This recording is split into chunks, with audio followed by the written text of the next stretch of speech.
Tous. Alors aujourd'hui dans le récit de vie, on se déplace en Corse avec Gilles Sioni, ancien joueur de football et qui jouait à Bastia. Et aujourd'hui, il est recruteur pour Bastia. Bonjour Gilles. Bonjour, bonjour. Alors Gilles, je vais démarrer cette interview comme je le fais avec tous mes invités. Gilles, vous êtes né où et quand? Alors, je suis né le 14 juin 1984 à Bastia, il y a 39 ans et demi. Alors comment elle vient cette passion pour le football? Bah, la passion pour le football, en fait, elle vient de la famille. Mon papa, sans qu'il soit professionnel, hein, mon papa jouait au foot. Mon frère, qui est plus âgé que moi de 4 ans, jouait au foot. Mon cousin, qui est plus âgé de 10 ans, jouait aussi au foot. Donc, en fait, tout naturellement, on baignait dans une atmosphère foot, je dirais, à la maison. Et à 4 ans et demi, eh ben, ma première licence, je l'ai faite dans un club de foot. D'accord. Mais pour autant, vous m'aviez dit en aparté que vous n'ambitionnez pas au départ une carrière de footeux. Ah non, c'était vraiment ce que je trouve maintenant en étant papa, ce qu'il y a de plus beau, quoi. C'est vraiment faire du sport, se dépenser, retrouver les copains de classe. Voilà, il y a pas de gars. Enfin, j'allais dire il n'y a pas de gagne. Bon, moi j'étais un très mauvais, très mauvais perdant, donc forcément il y Ah, avait c'est la souvent gagne. les Corses, Donc, il ben, paraît. oui, beaucoup. C'est un peu un trait de caractère. Donc, mais c'était vraiment le football pour s'amuser entre copains, quoi. On jouait dans la cour de récré et au club, c'était voilà, le plaisir d'aller s'entraîner, faire des matchs sur des terrains pas top. Hein, voilà, c'était il y a 35 ans en arrière, hein, donc des terrains en tuf, des terrains en terre. Mais bon, c'est pas grave, l'essentiel n'était pas là. Voilà, l'essentiel, c'était vraiment se défouler, se défoncer, prendre du plaisir et avancer petit à petit. Mais allez, j'avais peut-être dans un coin de la tête, oui, de finir pro, mais comme tous les gamins ont. Mais c'était pas une nécessité absolue, quoi. Voilà, j'ai pas arrêté les études pour jouer, pour faire le foot, au contraire. Vous étiez supporter de Bastia à l'époque déjà? Un grand amateur? Et oui, et oui, on était déjà dans le moule du Sporting Club de Bastia, donc tout naturellement. Et dans les années 90, quand j'ai commencé à aller au stade, fin des années 80, début 90, il y a eu cette catastrophe. Donc moi j'étais au stade. En fait, j'ai tout connu, quoi. C'est sûr que cette histoire d'amour avec mon club, elle est faite de moments magnifiques, elle est faite de moments tragiques. Et c'est vrai que j'ai connu beaucoup de choses. Il y a eu la montée, donc j'ai connu la montée en Ligue 1 en 94. Et c'est des moments qui vous marquent à jamais, quoi, quand on est un gamin de 10 ans. C'est vrai que tout naturellement, en fait, on allait au stade à Fouriane pour soutenir le Sporting déjà depuis tout petit. Alors, Gilles, enfin, vous avez le droit de refuser, mais est-ce que vous pouvez nous conter, enfin, si vous vous en rappelez, la soirée de Furiani, la Dans la catastrophe? soirée de Fouriani, bien sûr, je m'en souviens très bien. Donc j'avais 8 ans, puisque c'était en 92, le 5 mai 92, je suis de juin 84. Et ben, j'ai le souvenir de voir cette tribune, mais immense pour nous, hein, qui avions pas ça, quoi, en Corse. Et sur des échafaudages, j'ai le souvenir de voir des échafaudages qui reposaient sur des parpaings. Je suis passé dessous peut-être vraiment quelques minutes avant qu'elle ne s'effondre, puisque j'ai regagné mon siège et après, donc j'ai le souvenir du speaker qui demandait aux spectateurs d'arrêter de taper sur les parties métalliques parce que eux s'apercevaient, je crois que la tribune bougeait, qu'il y avait des boulons qui tombaient, hein, les pompiers qui passaient dessous. Donc voilà, c'était un moment de fête incroyable.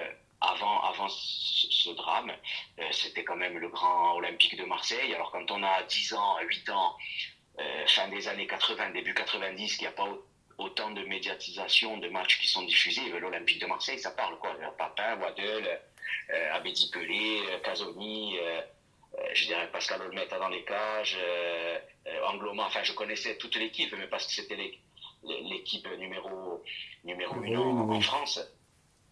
Et on en parlait beaucoup à cette époque. Hein. On parlait beaucoup moins de l'étranger, il n'y avait pas toutes ces émissions sur le foot.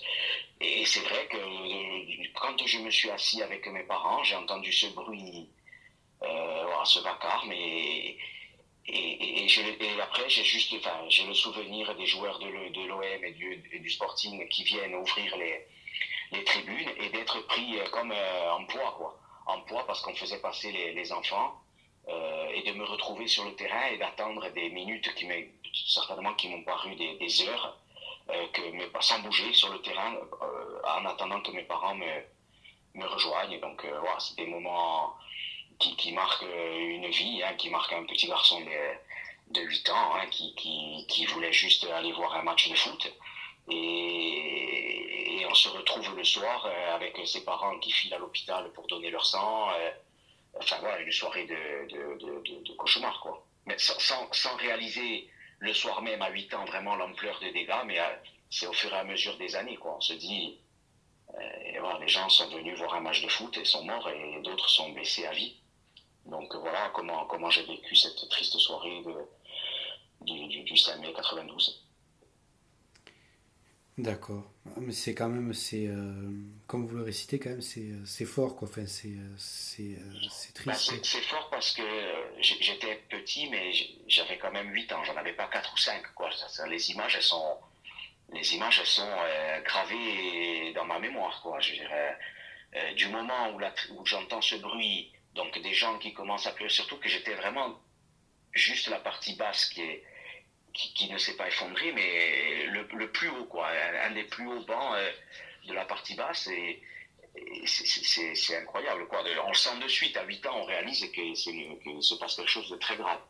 Avec des gens qui font que pleurer, et de se retrouver seul sur la pelouse, avec vos parents qui vous disent vas-y, vas-y, on te rejoint. Je suis pas sûr à ce moment-là qu'il n'y a pas le reste de la tribune qui va tomber, quoi. Donc c'est vrai que je le raconte tout naturellement, je veux dire, sans tomber dans le mélodrame, sans faire trop, je dirais. J'ai eu la chance de ne pas être blessé, mes proches, très proches non plus, mes parents, mon frère, mais j'ai de suite compris, c'est vrai que ça se retranscrit dans mes propos, enfin les gens le sentent, quoi, sentent mon émotion, sentent voilà, il y a un garçon qui est marqué par ce qui s'est passé, quoi, à vie. Et, voilà, on peut pas passer outre. Et les années font que on prend conscience de l'ampleur des dégâts. Voilà. Et vous avez quand même voulu ambitionner pour une carrière pro après? Ben, après, j'ai envie de dire, quand on est un gamin de 10 ans, la vie, et heureusement, la vie reprend le dessus. Donc, on va s'entraîner et on reprend du plaisir avec ses copains et on poursuit son cursus. Voilà, sans minimiser la vie, et tant mieux hein, pour des enfants qui connaissent même certains des drames voire tout proche. Il faut que la vie reprenne. On ne peut pas infliger à un gamin de plus aller jouer au foot parce qu'il va se dire peut-être que dans un stade, il y a une tribune qui va tomber. Voilà, Ah, mais ça peut c'est de arriver, hein. Des fois, bien sûr, mais oui. exactement, mais c'est de voilà, moi mes parents ont essayé que après on est voilà, qu'on essaye de tourner la page, surtout en tant qu'enfant, pour retourner prendre du plaisir avec les copains au sein. Bon, je n'étais pas encore au club, là, j'étais dans mon club amateur, l'AS Fourian-Yagliane, où est passé notamment François-Joseph Modeste, Jean Guilec. Et j'ai signé juste au Sporting l'année d'après, un an après, je crois, en 93. Voilà. Et comment ça se passe un centre de formation pour vous? Alors, moi, j'ai pas connu le centre de formation. Vu que j'étais sur Bastia, chez mes parents, la vie du centre de formation, je ne l'ai pas connue. Par contre, oui, à partir de 15 ans, je côtoyais donc des joueurs qui venaient du continent. C'était tout nouveau hein, pour nous, hein, puisqu'en plus ça faisait vraiment très très très peu de temps que il y avait le centre, quoi. Il y avait un fonctionnement de centre de formation à Bastia. Donc des gens qui venaient des quatre coins de Corse. Yannick Cahuzac, qui venait d'Ajaccio, d'autres de Porto Vecchio, de Balagne. et des gens du continent. Donc après, c'était de cohabiter, entre guillemets, avec des gens d'horizons divers qui amenaient, on s'imprègne un petit peu de différentes cultures, de comment vivent les gens à 500 km de chez nous sur le continent. Et puis c'est en ça aussi que le football doit être une ouverture d'esprit et quelque chose de bon pour les enfants, un peu ce brassage, pour voir qu'il y a ailleurs, il y a des choses qui se passent qui sont bien ou moins bien, mais il y a des choses qui se passent différemment de ce qu'on vit chez nous. Surtout que nous, en plus, on est sur une île, donc ça accentue un petit peu le phénomène. Alors, vous jouez au poste de latéral, c'est ça? Oui, oui, oui. Alors, Ouais, alors comment il se j'ai choisit? joué stopper. En fait, j'ai joué libéraux, je vais même pas dire stopper, j'ai joué libéraux jusqu'à 16 ou 17 ans, je crois, ou 15-16 ans. Mais alors, c'était le libéraux à l'ancienne, hein, décroché avec son stopper, son numéro 4 devant. Et quand il y a eu la mode donc, de passer à 4 à plat derrière, et là, après, la croissance a fait que c'était plus possible. Ma taille ne me permettait plus de jouer défenseur central. Et comme j'étais pas lent, j'ai basculé, en fait, tout naturellement sur le côté. Voilà, il y a un coach qui m'a dit, Gilles, je pense que maintenant, il faut que tu bascules sur le côté, tu auras plus de chances de progresser, tu seras moins en difficulté qu'en étant défenseur central. D'accord. Et qu'est-ce que ça fait d'être basculé d'un coup dans le monde pro? Ah, qu'est-ce que ça fait ça fait bizarre au départ parce que c'est beaucoup d'exigences et quand on n'est pas préparé mentalement, le choc il est violent. Là, c'est plus le monde de la formation des bisounours, quoi. Je veux dire, là, on côtoie des gens qui ont des carrières de 10-15 ans, donc c'est un métier. Bon, après, là, du coup, c'est un métier. On gagne notre vie de ça. Et moi, j'étais peut-être pas spécialement préparé, parce que jusque-là, le plus important pour moi, c'était les études. J'ai eu un bac S, j'ai eu un bac scientifique, et je suis allé en fac à Corté, donc dans le centre de la Corse, et j'ai eu quand même une licence d'histoire. Donc bon, Ah, moi aussi. c'est pas voilà, voilà, donc comme je suis un fanat d'histoire, c'est pas commun, On quoi. fera un quiz un jour, Et vous et moi. il n'y a, y a pas de problème, volontiers.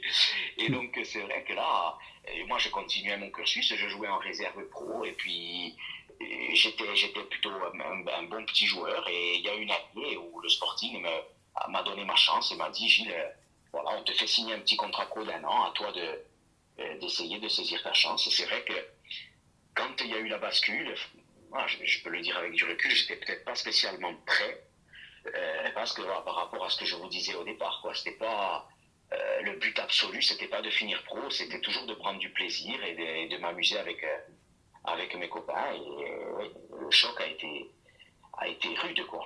A été rude, mais en même temps, m'a permis de prendre conscience de beaucoup de choses. Déjà que je voulais essayer d'en faire mon métier, parce qu'au final, le footballeur, c'est quand même une très belle vie, on vit de sa passion. Je vais même mettre de côté l'argent. Hein.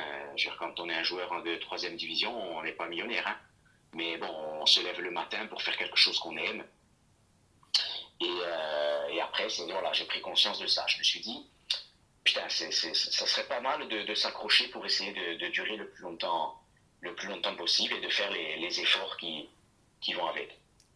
Et puis ça doit faire quelque chose quand même de représenter sa ville, là où on est né.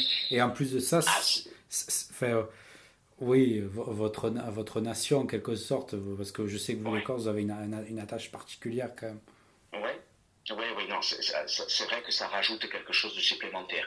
Je dis toujours que d'avoir fait ma carrière à Bastia, je peux le comparer à un joueur qui n'a pas spécialement d'attache forte avec un club, ou à son club de jeunesse, de faire une grosse carrière dans un gros club à l'international. Bon, je cite le Barça parce que souvent j'aime bien le Barça, mais pour moi ça avait la même, la même portée, voilà, de porter le maillot bleu à tête de mort, donc le club de ma ville, le club que j'allais supporter quand j'avais 4-5 ans, depuis toujours. Ah, c'est sûr que c'est une fierté supplémentaire et toujours de maintenant, quoi. Je regarde les vieilles images. J'ai vu un reportage sur l'épopée de Bastia en 1978.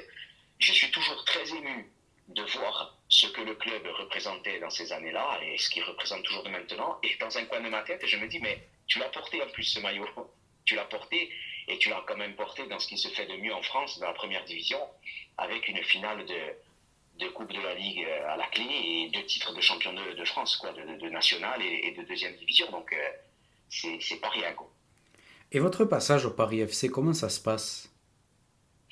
Alors, mon passage au Paris FC. Alors, en fait, quand le club me donne l'opportunité de faire un an pro, je signe. Je ne suis pas conservé à la fin de l'année et c'est là que j'ai pris conscience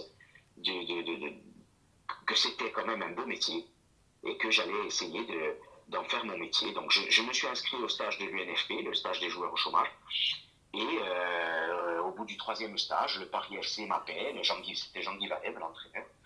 Et voilà que je pars à Paris, donc pour quelqu'un qui avait jamais quitté sa Corse natale et plutôt pied sous la table, un peu enfant choyé, quoi, enfant roi.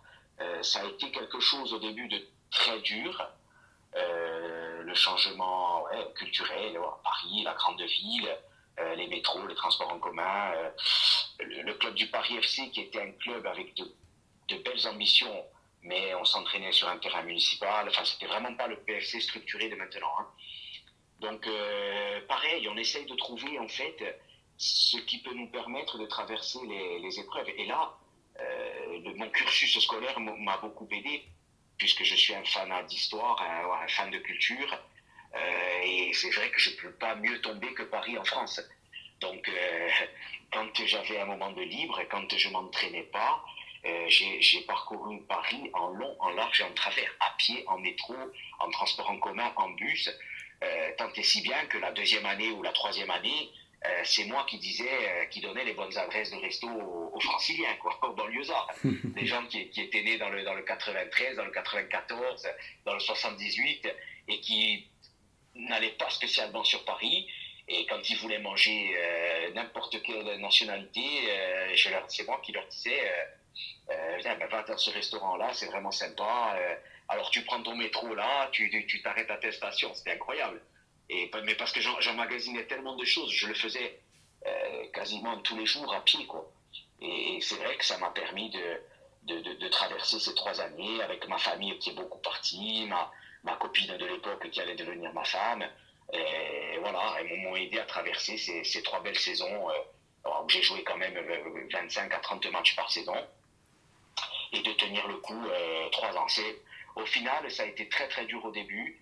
Et puis ces 3 années à Paris, c'est vraiment j'en ai de très bons souvenirs. Je suis toujours en très très bon terme avec le président Ferracci, qui est l'actuel président. Donc non, mais mon passage parisien restera un bon passage pour moi. Et malgré tout, vous revenez dans votre pays natal, à Bastia. Mais en Et plus, oui, ça se passe bien pour vous parce que vous remontez en Ligue 1 avec Bastia. oui, Et, oui. Ah, et l'histoire, je crois que même si on veut l'écrire, on l'aurait pas écrite aussi belle. vous Donc, battez vous battez le PSG 4-2 aussi, hein. exactement. Non, c'est incroyable. Donc, je dis à mon président au Ferrach, je dis président, je rentre en Corse parce que voilà, plutôt que de rester à Paris, à galérer, parce que bon, c'est pas, la vie est très chère. J'ai dit, je rentre en Corse et je vais tenter le coup. Mais j'avais pas de contact avec Bastia à l'époque. Le contact avec Bastia, il se fait très tard. Je pars en voyage de noces, je reviens de voyage de noces. Bon, je m'entretiens dans un coin de ma tête. Je me suis dit, en plus, Bastia tombe en national cette année-là, sportivement. Donc, je me suis dit, ils vont m'appeler, c'est pas possible. Et puis, voilà, Frédéric Hans m'appelle. Donc, je me retrouve à signer en juin 2010 au Sporting en national. Et je fais mon premier match de Ligue 1, je crois, en août ou en septembre 2012, donc 2 ans après, pile. Je fais mon premier match de Ligue 1. Et derrière, voilà, donc avec 2 titres de champion de National 1, champion de Ligue 2, j'avais en côtoyant des joueurs quand même des internationaux, des Jérôme anciens Roten. internationaux.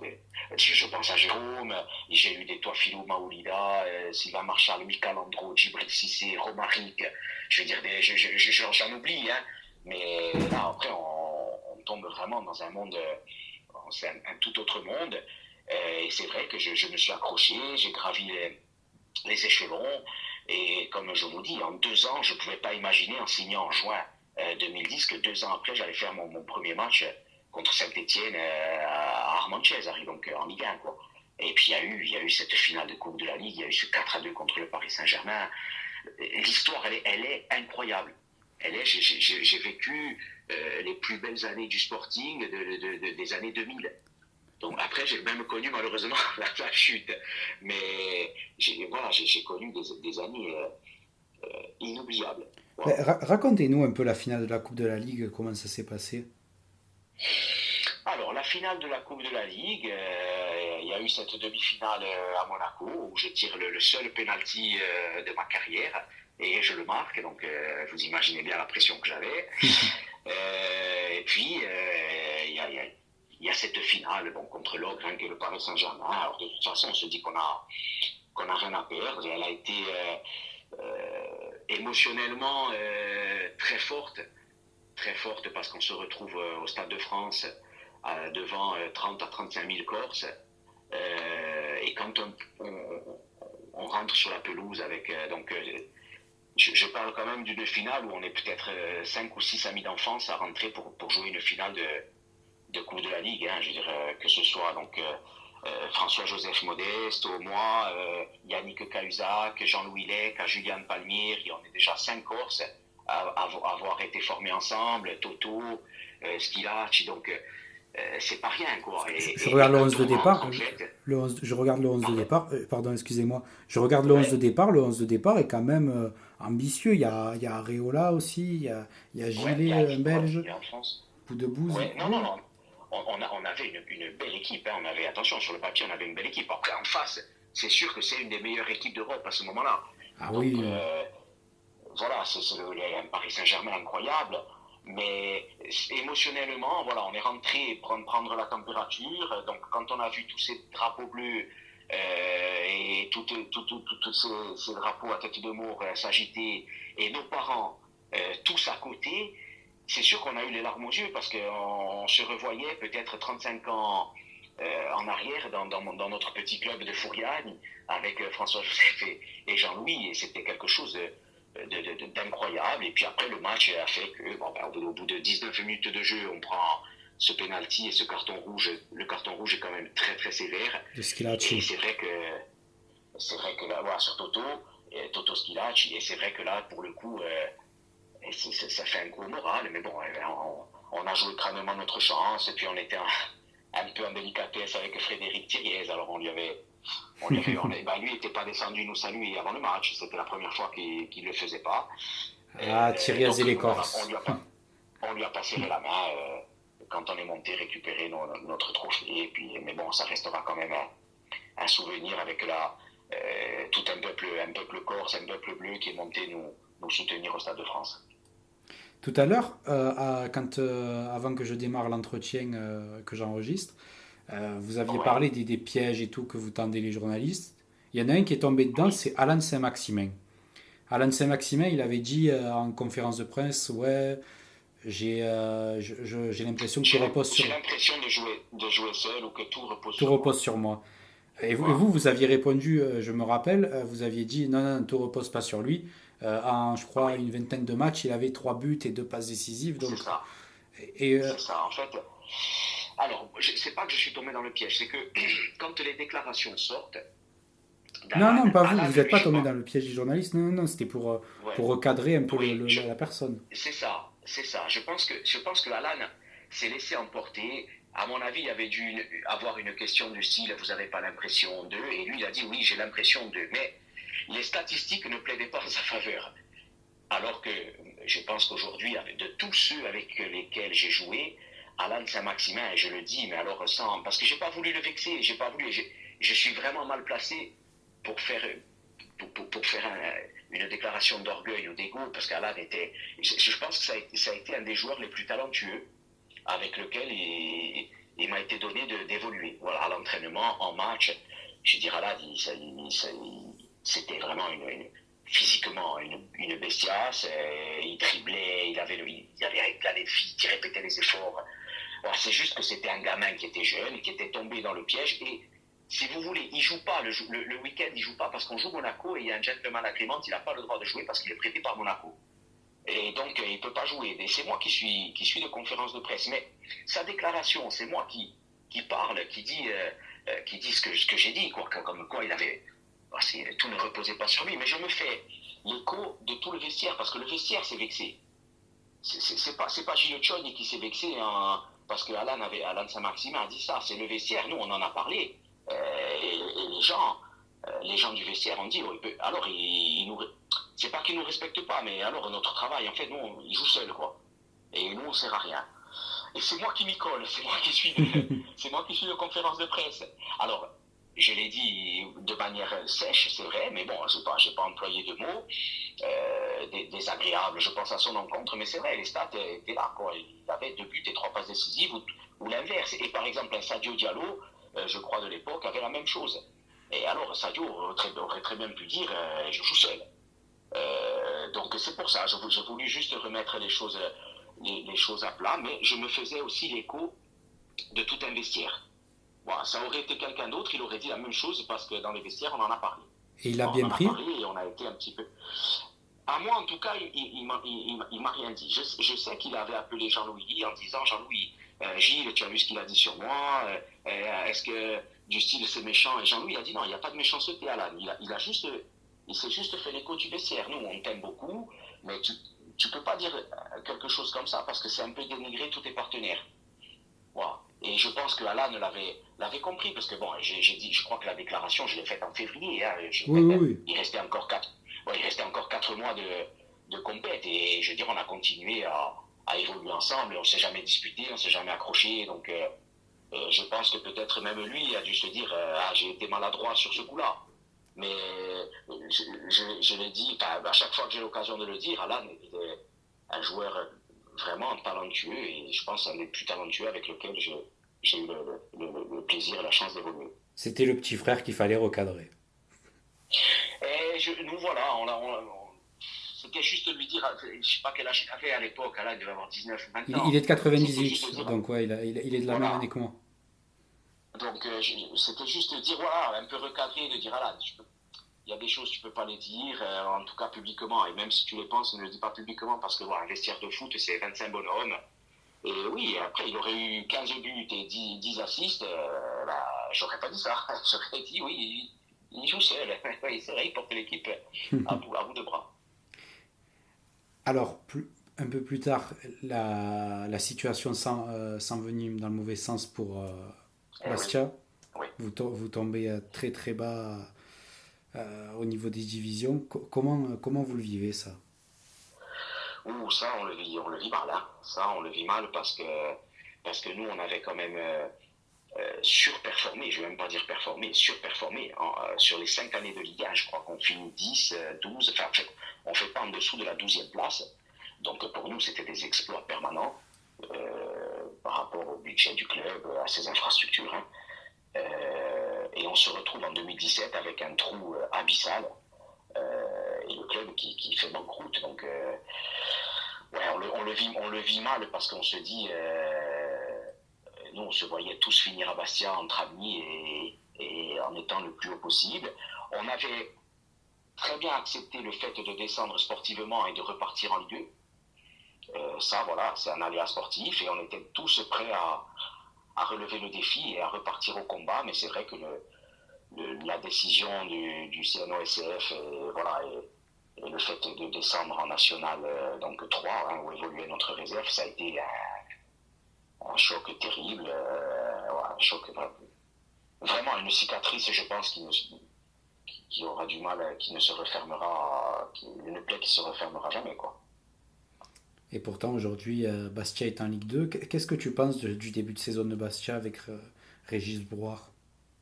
Moi, je suis pas surpris de la difficulté, mais parce que quoi qu'on en dise, on est un club en reconstruction. En fait, il faut toucher du doigt pour savoir ce que ça fait, les chamboulements que ça fait dans un club de repartir de la 5e division et de remonter en 2e division en très peu de temps. C'est très bien, on est allé très vite, mais il y a tellement de choses à structurer et dans les mentalités et dans le club pour revenir à un niveau professionnel, que on ne peut pas finir, en plus par rapport aux moyens du FC Bastia, on ne peut pas finir tous les ans quatrième. Sinon, ça voudrait dire qu'au lieu d'avoir 10 millions de budget, on en a 20.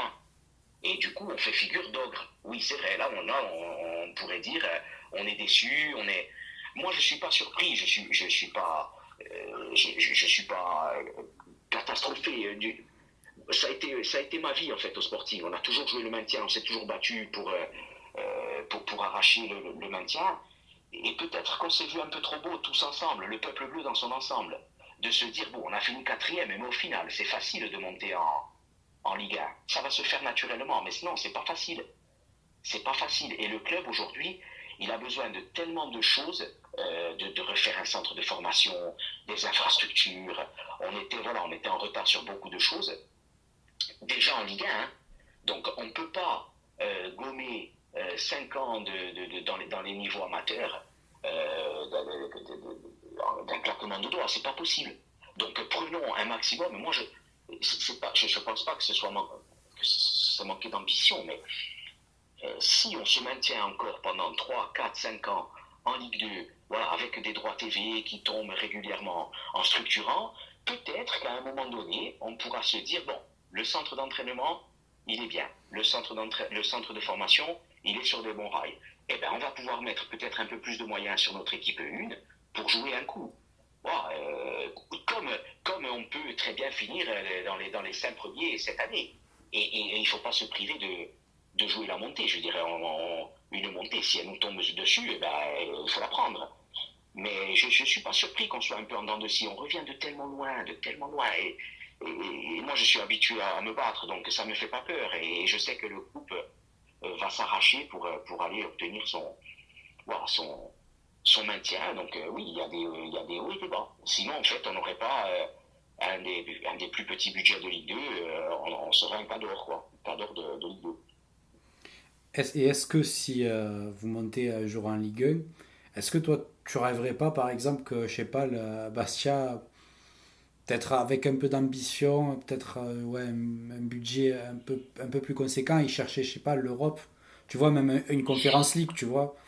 Enfin, vous voyez, Bien pardon, sûr. excusez-moi. Excusez-moi, j'ai tutoyé. Non, non, ça ne me dérange pas, vraiment. Mais alors, je vais pas. Oui, sinon je suis rabat-joie. Il y a des réalités économiques, mais nous, on l'a fait. À notre échelle, nous, on avait le 17e budget et on est monté jusqu'à la 10e place. Donc, comme quoi, il peut y avoir des belles histoires. Et évidemment, mais je pense que en l'état actuel du club, ce serait vraiment utopique. Il faut quand même, il faut quand même avoir des bases solides, je pense, pour des fois accrocher quelque chose. Mais c'est un club qui a tellement de folie, qui a tellement de passion, avec des supporters voilà, les sociaux, ceux qui ont jamais lâché le club, que évidemment, c'est plus faisable à Bastia, avec un peu d'engouement et de folie, que dans un club plat. Ça, c'est sûr. Voilà, et c'est vrai que, mais bon, je pense qu'il faut y aller vraiment étape par étape. Si un jour on a la chance de, de, de remonter en Ligue 1, oui, ça peut arriver plus facilement à un club comme Bastia, parce que derrière, il y aura une certaine folie, c'est vrai. C'est vrai, mais c'est pas que je préfère pas y penser, c'est que je me dis, voilà, essayons de construire et de bâtir des fondations solides pour pouvoir justement un jour rêver peut-être plus grand. Et parlez-nous un peu de votre métier de recruteur actuellement pour Bastia. Comment ça se passe? Ah, c'est sûr, ben, c'est sûr que l'envers du décor c'est un autre métier, hein, c'est pas joueur. Non, ben, comment ça se passe après? Bon, comme j'ai quand même joué une quinzaine d'années au niveau, on arrive un peu à identifier, mais c'est vrai que c'est un travail qui prend beaucoup de temps et des fois qui peut être frustrant parce que les moyens du club font que c'est pas le meilleur joueur qu'on a vu qu'on va pouvoir engager. Donc, mais c'est pas grave, ça permet ouais, et puis ça permet d'être connecté toujours pour moi avec le foot. Même si j'ai fait moi, la formation de Limoges là, du manager général, c'est vrai que je dirais, mon cœur de métier, c'est vraiment le foot, quoi. C'est le sportif et ça me permet au recrutement d'être au contact du terrain. Voilà, je ne suis pas passé en comptabilité ou en secrétariat, quoi. Je reste quand même sur un domaine qui m'est cher et que je connais quand même. Gilles Sioni, dernière question. Oui. Quelle personne vous me conseillez d'interviewer? Où ça? Bon, interviewer Jean-Louis Lec, Ah, c'est j'aimerais bien, j'aimerais beaucoup. je peux lui en parler, il le fera volontiers. Ah Voilà, ben franchement, si vous c'est pareil, faites... c'est comme moi, Jean-Louis Lec ou Yannick Cahuzac. Voilà, ce sont mes amis d'enfance. Ah Donc, ben les deux me vont, moi. vous sentirez pareil, la passion. Et puis eux, après, ont eu d'autres perspectives en signant dans d'autres clubs, mais ils y ont laissé une très belle trace. Ah ben en tout cas, je serais ravi de les rencontrer. J'ai essayé, ouais, si jamais ils peuvent Ah, il n'y a pas de, il de y a mettre pas en... de souci. En tout cas, Il n'y a pas de souci. j'ai été ravi de faire votre connaissance. Je vous souhaite le meilleur pour la suite avec Ben, Bastia. le plaisir est partagé, ce fut un plaisir. Et Donc si, voilà, on va essayer de faire au mieux pour mon club de et cœur. si un jour je passe pas chez vous, écoutez, on Ah, vous ira. êtes le bienvenu, vous le savez. Allez. Ça, je le dis à tout le monde et c'est pas un vain mot. Voilà, les gens, quand vous passez à Bastia, il n'y a aucun souci. Et si je suis disponible, alors je le fais bien volontiers. Allez, super, on ira déguster une Mantalo. Voilà. Ou peut-être quelque chose d'un peu alcoolisé. On a le Ah, droit avec avec modération. modération. Merci en Voilà. tout cas, Gilles. Voilà. De rien. Bonne De soirée. rien. Merci à vous. Bonne Merci. soirée. Bonne Au revoir. soirée, au revoir.